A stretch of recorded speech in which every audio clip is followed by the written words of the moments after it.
So hello guys, welcome to my bio study. यार ये बहुत अमेजिंग हमारी सीरीज चल रही है 10 का धमाल। आई होप आप इसे फॉलो करोगे, नहीं करो तो अभी डिस्क्रिप्शन में जाओ, लिंक मिलेगा, क्लिक करो। और गाइस ये 10 क्वेश्चन आपको सभी चैप्टर के मिल जाएंगे। बहुत इंपॉर्टेंट है, fully analyse previous sample paper question paper को देख के बनाए गए हैं। तो गाइस ये क्वेश्चंस जो है बहुत इंपॉर्टेंट है, ठीक है। तो ये किसी न किसी साल आए हुए हैं सब क्वेश्चंस, ठीक है। तो इनकी प्रैक्टिस करना इंपॉर्टेंट है। देखो आज हमारा जो चैप्टर है ना वो है मैन्युफैक्चरिंग इंडस्ट्रीज, ठीक है। ज्योग्राफी का चैप्टर अपना चैप्टर 6, और इसके आज हम क्वेश्चन आंसर देखेंगे। मोस्ट इंपोर्टेंट क्वेश्चन इन्हें हम कहेंगे, ठीक है। तो देखो यार, पहले क्वेश्चन में हमसे क्या कहा है, इसमें कहा है the economic strength of a country measured by development of manufacturing industry support statement with argument, ठीक है। देखो बेसिकली कहा यह है कि जो किसी भी कंट्री की जो इकोनॉमिक स्ट्रेंथ है, मतलब जो उसकी आर्थिक मजबूती है, वो नापी जाती है किससे, डेवलपमेंट ऑफ मैन्युफैक्चरिंग इंडस्ट्री। मतलब कि किसी भी कंट्री में उसकी जो मैन्युफैक्चरिंग इंडस्ट्री में कितनी डेवलप्ड है, इससे पता चलेगा कि वो इकोनॉमिकली कितनी मजबूत है, ठीक है। तो गाइस ये हमें बताना है और इस स्टेटमेंट को हमें बेसिकली एक्सप्लेन करना है। तो ये जो लाइन है ये आपको जो अपनी बुक में पहले पेज पे मिल जाएगी, जो इस चैप्टर का पहला पेज है, ठीक है, उस पर मिल जाएगी। तो देखो बेसिकली हम लिखेंगे क्या इसमें, देखो तो देखो पहले पॉइंट पे हम लिखेंगे manufacturing industry help in modernising agriculture which forms the backbone of our economy. भाई जो मैन्युफैक्चरिंग इंडस्ट्री है मॉडर्नाइज कर देंगी किससे, एग्रीकल्चर को, जो कि हमारे कंट्री की बैकबोन है, ठीक है। तो ये उससे जो है मॉडर्नाइज कर देंगी, भाई नई नई मशीन टूल वगैरह आ जाएंगे तो एग्रीकल्चर मॉडर्नाइज हो जाएगा, नहीं हो जाएगा, ठीक है। अब देखो सेकंड पॉइंट में क्या लिखोगे आप, इसमें लिखोगे it reduces the heavy dependence of people on the agriculture, कि भाई ये जो लोग भरे पड़े हैं ना एग्रीकल्चर सेक्टर में, उसमें से थोड़े कम होंगे, थोड़े इधर की साइड आएंगे, मतलब जो मैन्युफैक्चरिंग इंडस्ट्रियल साइड आएंगे, ठीक है। और फिर आप इसमें लिखोगे it is necessary for removal of unemployment and poverty. तो भाई गरीबी खत्म होगी, बेरोजगार लोग जो वो भी, उन्हें थोड़ा बहुत काम मिल जाएगा, ठीक है, इन इंडस्ट्रीज में, ठीक है। और फिर अगले में आप लिखोगे it bring down regional disparity, भाई रीजनल डिस्पैरिटी खत्म हो जाएंगी, ठीक है। और एक पॉइंट आप ये भी लिख दो भाई कि जो जो भी गुड्स वगैरह मैन्युफैक्चर हो गए जो एक्सपोर्ट होंगे, वो भी मतलब ट्रेड और कॉमर्स जो है ये एनहेंस करेंगे, ठीक है। ट्रेड और कॉमर्स में जो है वो गुड्स एनहेंस करेंगे, ठीक है। तो चलो आप ये पॉइंट लिख दोगे गाइस, इंपॉर्टेंट क्वेश्चन है, कई बार आया हुआ है, ध्यान रखना। चलो आते हैं अगले क्वेश्चन पे। तो देखो सभी क्वेश्चन बेसिकली ये किसने किस साल आए हुए हैं, तो सभी क्वेश्चन इंपॉर्टेंट है, मैं तो ये कहूंगा, ठीक है। जितनी प्रैक्टिस करोगे उतना अच्छा हो जाओगे, ठीक है। तो सेकंड क्वेश्चन में कहा है explain any 5 factor affecting the location of industry. Industry की लोकेशन को कौन से 5 फैक्टर जो है वो अफेक्ट करते हैं, तो गाइस बताओ कौन से। चलो मैं बताता हूँ, पहले आप आंसर देख लो, इसमें क्या लिखोगे आप, लिखोगे पहला अवेलेबिलिटी ऑफ रॉ मटेरियल की। तो इसमें आप देखो जहां पे रॉ मटेरियल सस्ता होगा इंडस्ट्री वहीं पे तो फॉर्म होंगी, ठीक है। तो एक यहाँ पे दिया भी है कि छत्तीसगढ़ में जो हैवी इंडस्ट्री जो है वो ज्यादा होती है, ठीक है, क्योंकि वहां पे बेसिकली उस टाइप का जो रॉ मटेरियल है वो सस्ता है, ठीक है। अब देखो एक आप लिखोगे लेबर की, भाई लोगों से तो काम कराओगे, चलो माना है मशीन भी कम करती है, लेकिन मशीन को भी तो ऑपरेट लोग ही करेंगे, ठीक है। तो थोड़ी बहुत लेबर चाहिए, स्किल्ड और अनस्किल्ड दोनों टाइप की लेबर चाहिए होगी, ठीक है। और फिर जो मतलब इस बेसिस पे जो है देखा जाता है कि इंडस्ट्री की लोकेशन वो परफेक्ट है या नहीं, ठीक है। तो एक एग्जांपल इसमें दिया टेक्सटाइल इंडस्ट्री, मतलब बेसिकली कॉटन टेक्सटाइल इंडस्ट्री। तो ये महाराष्ट्र में है क्योंकि उस टाइप के फैक्टर उस टाइप की लेबर जो है वो वहां पर लोकेट है, इसलिए, ठीक है। अगला है कैपिटल, भैया पैसा भी इंडस्ट्री लोकेट करे तो उसमें ऑपरेटिंग के लिए पैसा ऐसा भी चाहिए होगा, फाइनेंस वगैरह की जरूरत होगी बैंक वगैरह से, तो वो देखते हैं कि जो मतलब ये सब फैसिलिटीज अवेलेबल है या नहीं, ठीक है। तो ये पहले 3 फैक्टर देखे, 5 बताने, पहले याद रखो, याद रखते हो चलो कौन कौन से, availability of raw material, labour, capital, ठीक है। अगले 2 कौन से लिख दोगे, एक लिख दोगे पावर, एक लिख दोगे मार्केट। अब करेंगे ना एक्सप्लेन, पावर में कहा है, पावर क्या मतलब जो कोल ऑयल गैस वगैरह ये सब अवेलेबल होनी चाहिए बड़े सस्ते रेट पे, ठीक है। जो है जैसे कि हमने देखा कि आयरन और स्टील इंडस्ट्री जो कि रानीगंज जो झाड़िया में जो ये लोकेट है, क्योंकि यहाँ पे जो कोल जो है सस्ता है इसलिए, ठीक है। तो देखो पहले आप थोड़ा एक्सप्लेन कर दो, फिर एक लाइन एग्जाम्पल को डाल दो, गाइस इतना अच्छा आपका आंसर लगेगा ना कि बस एग्जामिनर भी फुल मार्क्स देता चला जाएगा, ठीक है। चलो अब इसमें एक आप लिखोगे मार्केट की, भाई जो गुड्स आप मैन्युफैक्चर कर रहे होगी उससे जो मार्केट है वो कितनी दूर है, मतलब जो ट्रांसपोर्टेशन वगैरह देखा जाता है। हाँ एक पॉइंट इसमें आप ट्रांसपोर्टेशन का डाल दो, बेसिकली वो देखो सब पॉइंट आप लिख सकते हो अपने माइंड से, आपको पता है बुक में क्या क्या कॉन्सेप्ट है, आप सब लगा दो, ठीक है। तो बस ये आप याद रखो, इसमें आप क्या लिखोगे कि आपने 5 लिखे कौन कौन से, availability of raw material, labour, capital, और फिर आगे हमने 2 देखे पावर और मार्केट, ठीक है। तो ये हमारे 5 हैं फैक्टर जो अफेक्ट करते हैं किसकी लोकेशन को, अपनी इंडस्ट्री इसकी लोकेशन को। हमारे चैप्टर का नाम है मैन्युफैक्चरिंग इंडस्ट्री, ठीक है। तो चलो इसमें आप लिखोगे अब थर्ड वाला क्वेश्चन, वो क्या है देखो, आप ये क्वेश्चन ना हाथों हाथ लिखते चलो, क्योंकि आपकी प्रैक्टिस होती चल जाएगी और फिर आप मैच कर लो कि आपका आंसर में और इसमें कितने डिफरेंस है। ठीक है, तो उस बेसिस पे आप जो अपने आप को देख सकते हो कि आप अभी कहाँ हो, मतलब किस लेवल पे आप स्टैंड करते हो। ठीक है, तो ये सब इंपॉर्टेंट है। देखो ये सब करने से ही आपको पता चलेगा और आप मजबूत हो गए इस चैप्टर के लिए नहीं, बल्कि बाकी सब चैप्टर के लिए। ठीक है, तो गाइस बस आप ये करते रहो। तो चलो बात है अपने थर्ड वाले क्वेश्चन पे। इसमें कहा explain the role of agro based industry in Indian economy, कि जो एग्रो बेस्ड इंडस्ट्री है उनका इंडियन इकोनॉमी पे क्या रोल है, इंडियन इकोनॉमी में उनका क्या रोल है। ठीक है, ये हमें एक्सप्लेन करना है। जी बिल्कुल करेंगे, बताओ। तो देखो हम इसमें लिखेंगे role of agro based industry in Indian economy. ठीक है, फिर इसमें हम लिखेंगे कौन कौन से पॉइंट। देखो पहला पॉइंट आपके सामने आता है क्या, इसमें है the agro based industries in India have given a major boost to agriculture by raising its productivity as they obtain their raw material from agriculture. देखो ये जो एग्रो वेस्ट इंडस्ट्री है ना, इन्होंने बूस्ट किया है किसने, एग्रीकल्चर को। ठीक है, इन्होंने एग्रीकल्चर को कैसे बूस्ट किया, इन्होंने जो भी प्रोडक्टिविटी बढ़ा दी, जो नई नई टेक्नोलॉजी वगैरह आई है, इससे जो एग्रीकल्चर की जो प्रोडक्टिविटी है वो बढ़ गई। ठीक है, तो देखो अगला आप इसमें लिखोगे development and competitiveness of industries has not only assist agriculturist in increasing their production but also made the production process very efficient. तो इससे जो एग्रीकल्चरिस्ट है उनका सिर्फ प्रोडक्शन नहीं बढ़ा है, बल्कि जो वो प्रोसेस है ना वो भी बहुत एफिशिएंट हो गया है। ठीक है, देखो अगला आप इसमें लिखोगे India's agro industry have increase agriculture productivity which has help the sector. तो देखो सब पॉइंट आपस में इंटरलिंक है। तो देखो इसमें आप यही लिखोगे बेसिकली जो इंडिया का एग्रो इंडस्ट्री है इसने इंक्रीज कर दिया एग्रीकल्चर प्रोडक्टिविटी को, जिसने इस सेक्टर को मजबूत कर दिया है, जिसने इस सेक्टर को मदद करी है ये इसे ग्रो करने में। ठीक है, तो गाइस आप इसमें लिखोगे। और तो देखो अगला है जो फार्मर है ना, वो भी भाई जो हाई वैल्यू क्रॉप है उन्हें उगाने लगे, मतलब बेसिकली कॉमर्शियल फार्मिंग करने लगे, जिससे जो है उनकी अब और ज्यादा जो है इनकम होगी और मतलब उनका जो इकोनॉमिक स्टेटस है वो बढ़ेगा। ठीक है, तो गाइस आप इसमें लिखोगे अगला क्या लिखोगे, अगला लिखोगे these agro based industry by creating demand support the growth of many other industry. तो देखो इससे जो है सिर्फ जो है एग्रीकल्चर सेक्टर को नहीं बल्कि और भी कई सेक्टर को जो मजबूती मिली है। ठीक है, तो गाइस आप ये लिखोगे इसमें। देखो क्वेश्चन नंबर आता है हमें रोल बताते हैं एग्रो बेस्ड इंडस्ट्री के इंडियन इकोनॉमी में। ठीक है, तो अब वो हमने बता दिए। तो 5 बहुत इंपॉर्टेंट रोल है, याद रखना। ठीक है, तो चलो बिना किसी देरी के अपने फोर्थ वाला क्वेश्चन भी देखते हैं। तो देखो इसमें क्या कहा है, इसमें कहा है by is the iron and steel called a basic and heavy industry, की भाई ये आयरन और स्टील जो है बेसिक और हैवी, चलो हैवी तो समझ में आता है हैवी होती है, लेकिन ये बेसिक इंडस्ट्री बेसिकली क्यों कहा जाता है, इसे हमें बताना है क्यों कहा जाता है। तो बताओ ना। देखो इसमें पहले पॉइंट में आप लिखोगे it is this industry which lay the foundation of rapid development of other industry.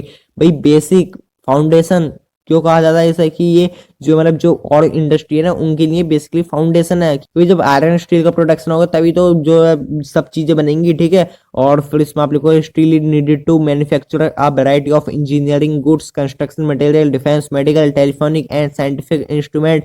कि भाई स्टील का यूज आप देखो इन सब जगहों पे किया जाता है, तो ये बेसिक इंडस्ट्री तो है ना। और देखो हैवी भी है, वो भी हम अभी देखेंगे वो कैसा है। तो फिर अगले में आप लिखोगे it is also helpful in providing employment to skilled as well as unskilled worker. तो ये एम्प्लॉयमेंट प्रोवाइड करता है, भारी मात्रा में एम्प्लॉयमेंट प्रोवाइड करता है। ठीक है, स्किल और अनस्किल दोनों के लिए। ठीक है, और फिर एक है it also help in development of agriculture, agriculture development में तो है ही। ठीक है, और it is heavy industry because all raw material and finish good are heavy and bulky. तो देखो इसमें यही है कि जो ये हैवी इंडस्ट्री है कि भाई इनका जो रॉ मटेरियल है और जो इनका फिनिश गुड है वो दोनों ही हैवी हैं। ठीक है, तो गाइस आप इसका ध्यान रखो। ठीक है, तो चलिए गाइस आते हैं अपने अगले क्वेश्चन पे। तो फिफ्थ वाला ये क्वेश्चन, तो गाइस इतने बड़े क्वेश्चन चल रहे हैं, आई होप आपको पसंद भी आ रहे होंगे, तो लाइक तो कर दो। ठीक है, तो चलो आते हैं अपने फिफ्थ वाले पे। इसमें कहा है what are the major challenges of sugar industry, mention any 3।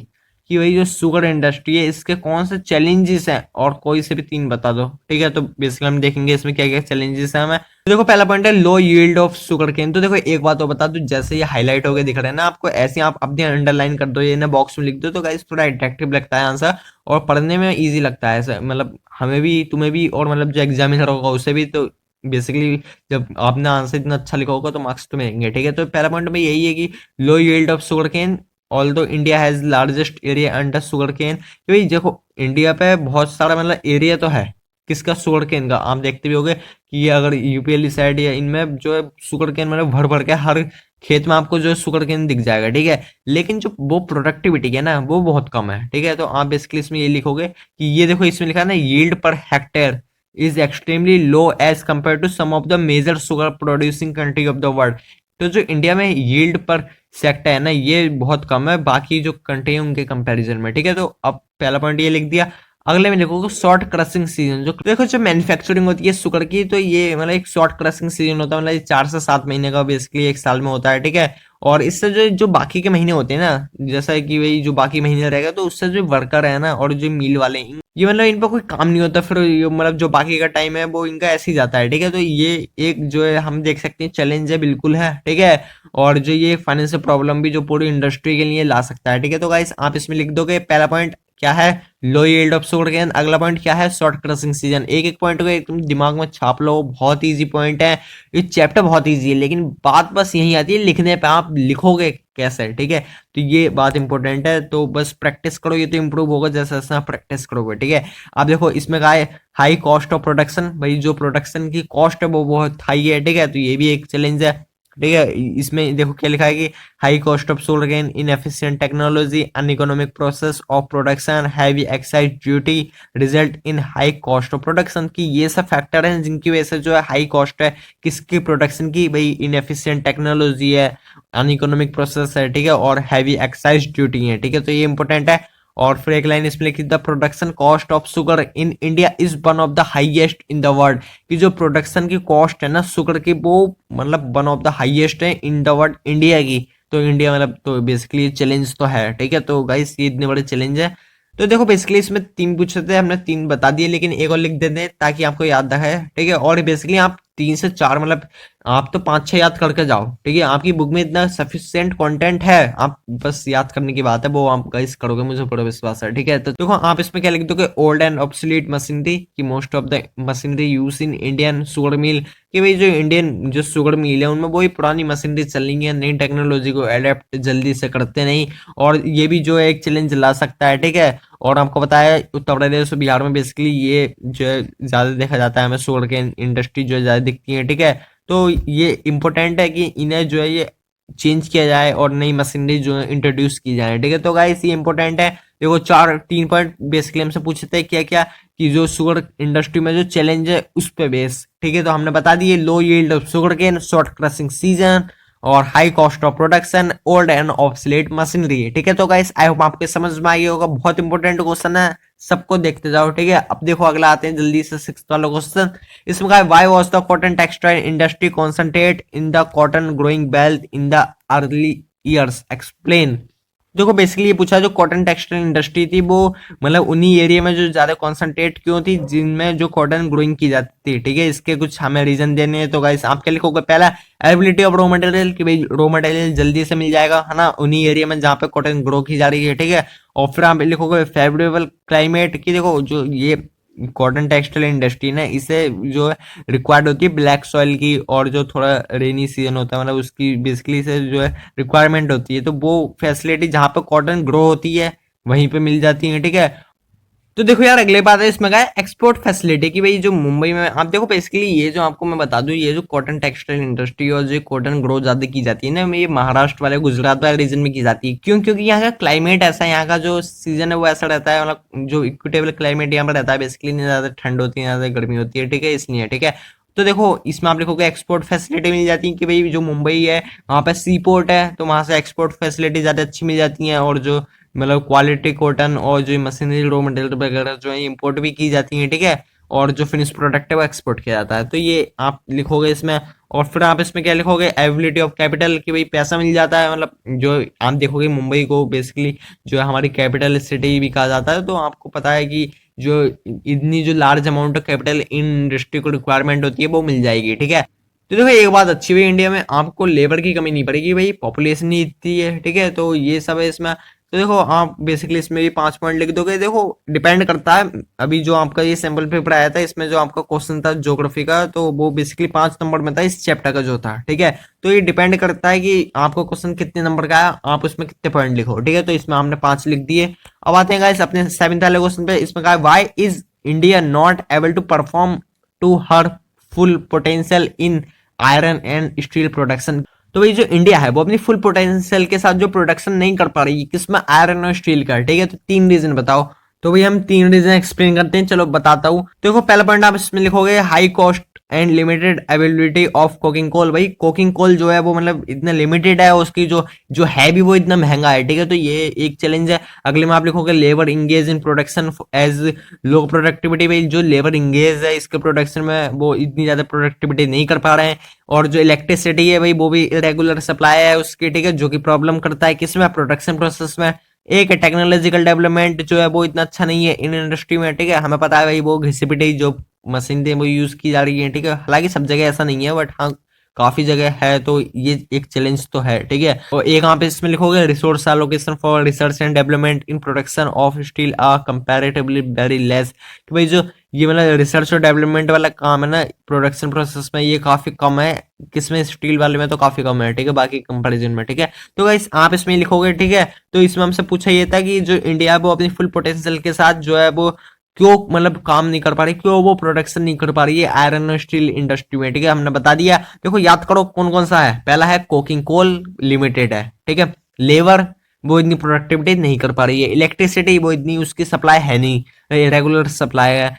Technology भाई वो मतलब इतनी अच्छी डेवलप नहीं है इन इंडस्ट्री में। भाई रिसोर्स इन पर रिसर्च और डेवलपमेंट भाई वो भी इतना अच्छा नहीं है, ठीक है। तो एक एक पॉइंट को ना एकदम याद कर तो चलो। और मैं तो कहूंगा बुक में और भी पॉइंट है तो दो तीन पॉइंट वहां से भी इकट्ठे कर लो ताकि एक्स्ट्रा में आप कर रहे हैं, ठीक है। भूल जाओ तो एक भूल जाओ तो बाकी तो लिख दो, ठीक है। चलो आते हैं एर्थ वाले क्वेश्चन पे। तो गाइस बहुत इंपॉर्टेंट क्वेश्चन ये चल रहे हैं, आपको पता है सब क्वेश्चन कहीं ना कहीं से आए हुए हैं। और देखो ये टाइप के क्वेश्चन ना इसमें देखो इनमें क्या स्पेशल है, इसमें आपको एक स्टेटमेंट दी जाती है जो कि आपकी बुक में ही है, ठीक है। ये लाइन आपकी बुक में मिल जाएगी आपको।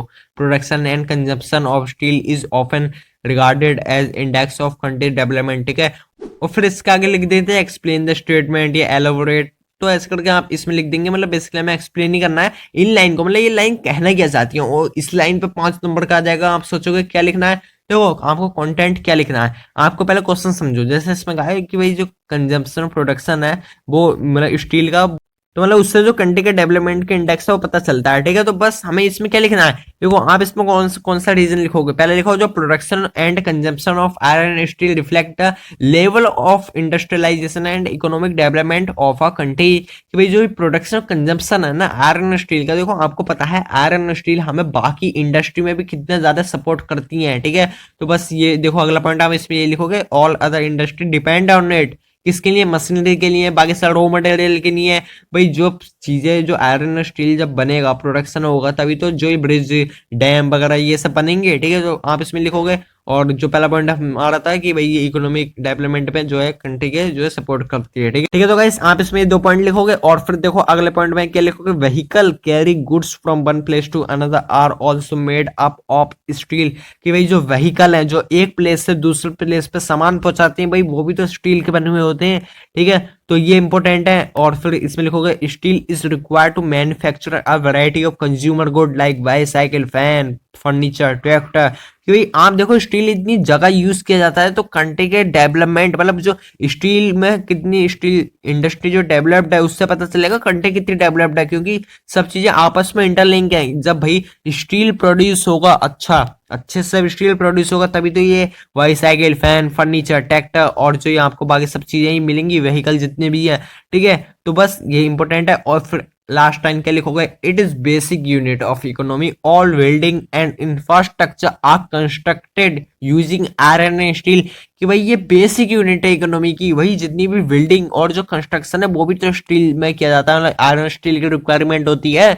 तो भाई इतनी इंपॉर्टेंट है, हर चीज में काम आती है स्टील, तो वो कैसे उसका प्रोडक्शन कंजम्पशन जो है वो किसी भी कंट्री का डेवलपमेंट का इंडेक्स नहीं है, बिल्कुल है, ठीक है। तो आप इसमें लिखोगे। तो देखो इतनी इजी स्टेटमेंट और हमने इसे इतने अच्छे से एक्सप्लेन किया, तो गाइस बहुत इंपॉर्टेंट है ये। देखो क्वेश्चन आया हुआ है काफी बार, याद रखना, ठीक है। अब आते हैं 9th वाले पे। देखो इस प्रकार the textile industry is the only industry in the country which is self reliant and complete in value chain. कि भाई जो ये टेक्सटाइल इंडस्ट्री है ना ये सिर्फ एक इंडस्ट्री है पूरी कंट्री में जो कि सेल्फ रिलायंट है, मतलब सेल्फ रिलायंट, या हम इसे कहे तो कंप्लीट वैल्यू चेन। मतलब कि भाई जहां से रॉ मटेरियल से लेकर जो इसके पूरे फिनिश गुड तक का काम है ना वो सब जो है वो हमारी कंट्री में ही किया जाता है, ठीक है। तो इस स्टेटमेंट को हमें बेसिकली जस्टिफाई करना है। सेम क्वेश्चन आपकी बुक की लाइन है, अभी मिल जाएगी आपको जब ये टेक्सटाइल इंडस्ट्री वाला आप जो है टॉपिक पढ़ोगे उसमें, ठीक है। तो इसमें क्या कहा है, देखो पहले आप लिखोगे textile industry is the only industry in India which is self reliant and complete in value chain from raw material to high value added product, जो मैंने आपसे कहा, ठीक है। और फिर आप इसमें लिखोगे स्टेटमेंट जो कि जस्टिफाई करती है इसे। देखो पहले पॉइंट में लिखोगे textile industry depend on agriculture providing job to farmer, cotton ball plucker worker engaging ginning spinning weaving dyeing packaging tailoring sewing the industry by creative demand support industry like dyeing।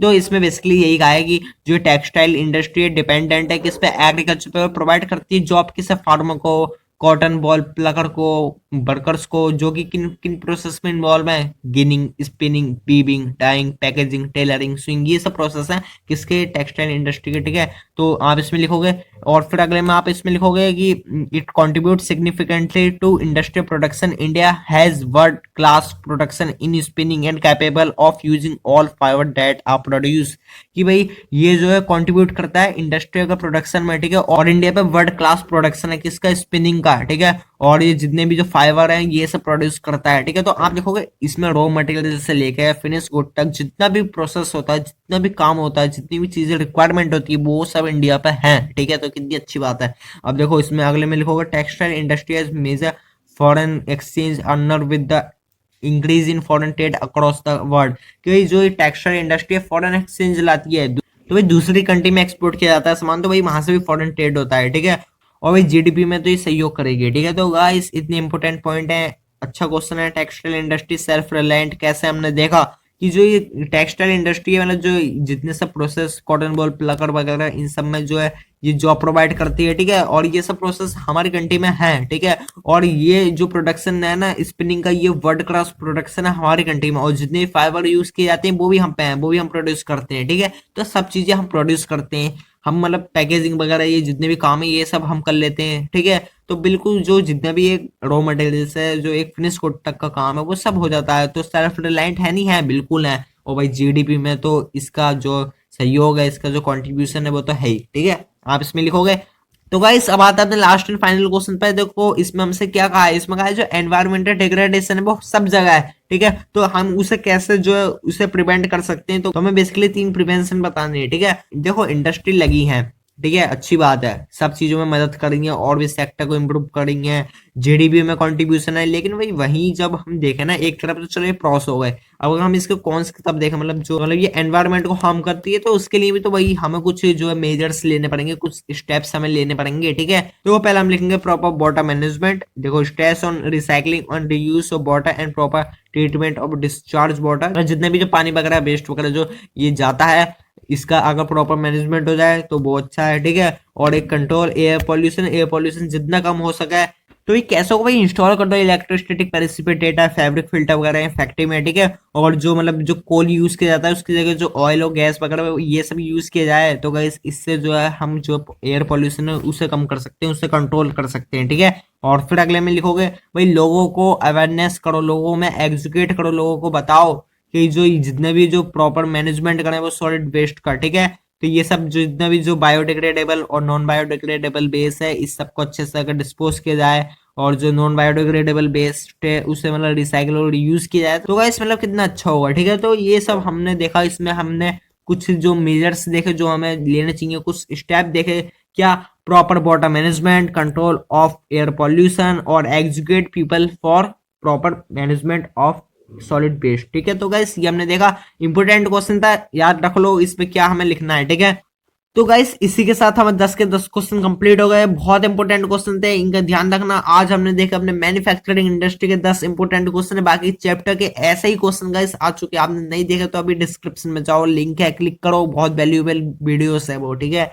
तो चलो गाइस ये हमने देखे, और आपके लिए guys ये really एक मार्क्स बूस्टर है, ठीक है। तो चलो गाइस इसके साथ हम इस वीडियो को एंड करते हैं, लेकिन एक बात जानो, आपको अभी भी कोई डाउट हो कहीं भी आप पूछो, उसका आपको रिप्लाई मिलेगा, ठीक है। और गाइस आपने अभी तक चैनल को सब्सक्राइब नहीं किया है, कर लीजिए, इंपॉर्टेंट है आपके लिए, एक एक वीडियो वैल्यूएबल है आपके लिए, यहाँ पे हमेशा वैल्यूएबल कंटेंट मिलेगा। और गाइस ये तो भी शुरुआत है, आपको आगे देखो बहुत वैल्यूएबल वीडियोस आपको इसमें मिलेंगी। तो गाइस कनेक्टेड रहो। तो चलो मैं मिलूंगा आपसे अगले super duper amazing and information video के साथ, तब तक बने रहे अपने प्यारे वाले स्टडी के साथ।